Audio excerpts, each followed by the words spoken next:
Assalamualaikum warahmatullahi wabarakatuh.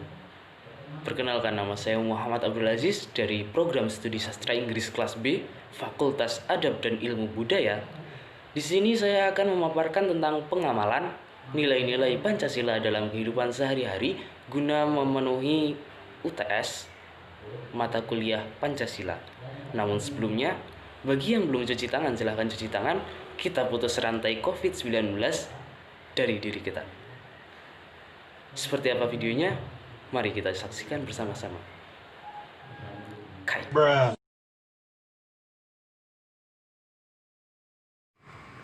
Berbicara tentang penerapan Pancasila di kehidupan sehari-hari, tentunya kurang masuk akal kalau kita belum tahu apa arti dari Pancasila. Pancasila berasal dari bahasa Sanskerta, yaitu panca yang berarti 5 dan sila yang berarti asas atau dasar. Nah, untuk soal penerapannya kita mulai dari sila yang pertama, yaitu ketuhanan yang Maha Esa. Di sila pertama ini sangat jelas menunjukkan bahwa orang Indonesia harus memiliki agama tunggal yang menyembah Tuhan. Maksudnya tidak dui agama.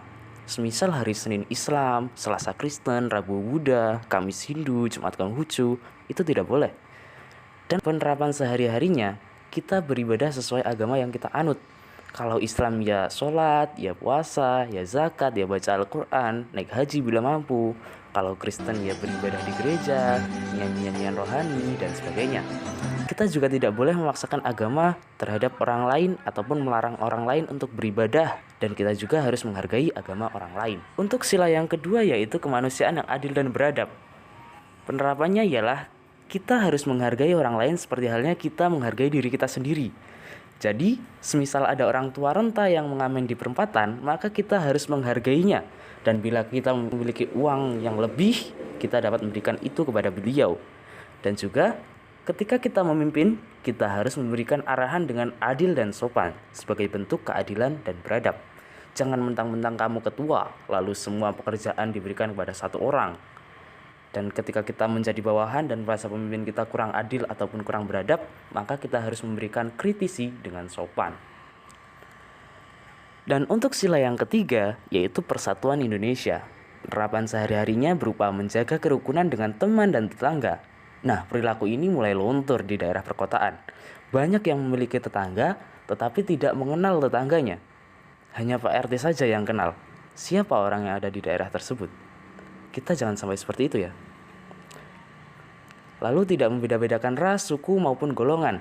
Karena kalau kita sampai seperti itu, kita tidak akan mendapatkan banyak teman-teman sepergaulan serta menggunakan bahasa Indonesia sebagai bahasa persatuan. Lalu sila yang keempat, kerakyatan yang dipimpin oleh hikmat, kebijaksanaan dalam permusyawaratan perwakilan. Contoh di kehidupan sehari-harinya ialah bermusyawarah dalam mengambil keputusan bersama. Jangan sampai ketika kita menjadi pemimpin, kita memutuskan suatu kebijakan secara sepihak. Karena itu bisa jadi kesalahan yang sangat fatal, berupa terjadinya miskomunikasi terhadap anggota. Dan ketika anggota tidak sepakat dengan keputusannya, bisa jadi ia tidak mengerjakan tugasnya dengan baik, tidak memaksakan kehendak terhadap orang lain. Karena itu termasuk hal yang memicu perpecahan. Dan juga kita harus mengutamakan kepentingan umum serta melaksanakan gotong royong. Untuk sila yang terakhir, yaitu sila kelima, keadilan sosial bagi seluruh rakyat Indonesia, penerapan sehari-harinya dapat berupa bersikap adil kepada siapa saja. Adil tidak berarti harus sama rata. Semisal, dalam keluarga ada kakak beradik, keduanya meminta uang saku, yang kakaknya untuk kuliah, yang adik hanya untuk jajan. Sebagai orang tua yang adil, seyogyanya memberikan uang saku lebih terhadap kakaknya, karena rata-rata kebutuhan kuliah lebih banyak daripada jajan si adik. Kemudian, menghargai pendapat orang lain.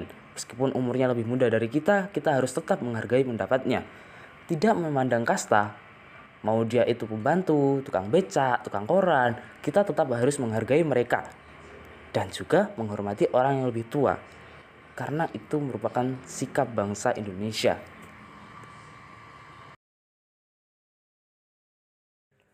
Oke, sekian yang dapat saya sampaikan. Apabila ada kesalahan dalam penyampaian, saya dan kreator mohon maaf sebesar-besarnya. Dan mohon beri saran di kolom komentar agar kedepannya kami bisa lebih baik lagi. Baiklah, sekian video dari kami. Jangan lupa jaga jarak dan selalu cuci tangan pakai sabun. Saya akhiri, wallahul muwaffiq ila aqwamit thoriq. Wassalamualaikum warahmatullahi wabarakatuh.